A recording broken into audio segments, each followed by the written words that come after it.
ఎందుకు చెప్తారంటే వారు ఆ ఉద్యోగాలే కనుక ముందు వచ్చినట్టు ఉద్యోగాలు ఎంచుకున్నట్లయితే ఇంకా గొప్ప స్థాయికి వెళ్ళేవారేమో తెలియదు. ఇప్పుడు జిల్లా ఆఫీసర్ స్థాయికి ఎదిగారు, ఒక డిఈఓ స్థాయికి ఎదిగారు. కానీ అక్కడ అది ఎంచుకుంటే ఇంకా వెళ్ళే అవకాశాలు ఉన్నాయి, ఇంకా డబ్బులు ఎక్కువ వచ్చే అవకాశాలు కూడా ఉన్నాయి.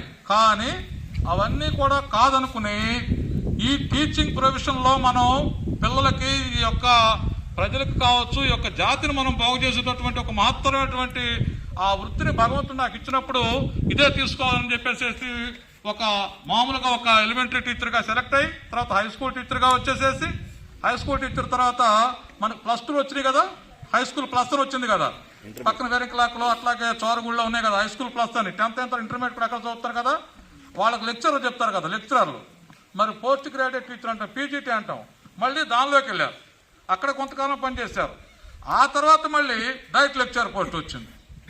అంటే వారు ఏంటంటే వారు అనుకున్నటువంటి టార్గెట్ అంచెలంచెలుగా ఎదుగుతూ వచ్చారు. రాత్రికి రాత్రే ఆయన ఎదగలేదు. ఇంతకు మీరు చెప్పే కదా, చంద్రబాబు వాళ్ళ పిల్లలైనా నేనైనా రాత్రికి రాత్రి ఎవరు ఎదగలేదు. మరి అకుంఠితమైనటువంటి దీక్ష, పట్టుదల, శ్రమ అవన్నీ ఉంటేనే ఎదగలుగుతాం. మరి ఆయన అనుకున్నటువంటి స్థానాన్ని రీచ్ అయ్యే వరకు ఆయన ఎక్కడ చదువు ఆపలేదు. నాకు తెలిసి 15 డిగ్రీలు చదివినటువంటి మాస్టర్లు ఎక్కడో 100 కోటికి నాకు తెలిసి అయితే ఎవరు లేరు.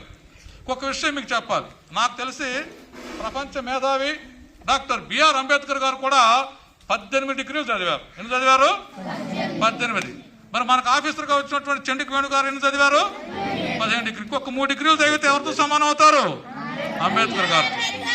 ఎందుకంటే ఆ ప్రపంచ మేధావి ఒక్కొక్క డిగ్రీ చదవటం ద్వారా కొంత నాలెడ్జ్ని గెయిన్ చేసుకున్నారు. ఆ 15 డిగ్రీల వల్ల ఆయనకి ఏదో అర్థం పెరుగుతుందని చదవాలా, అదొక ప్యాషన్, అదొక ప్యాషన్గా తీసుకున్నారు. నేను చదవాలి, నాలెడ్జ్ని గెయిన్ ఆపేస్తాను మీకు చెప్పాలి ఇక్కడ. ఎందుకంటే నాకు ఆ సార్కున్నట్టు ఇంతకుముందు పరిచయాన్ని బట్టి నేను చదివిన 10 డిగ్రీల్లో కూడా మరి వారి డైరెక్షన్తో, వారి సహకారంతో, వారి యొక్క ఇన్స్పిరేషన్తో నేను చదువుకున్నాను. అందరూ క్లాప్స్ కొట్టాలి మీరు. నేను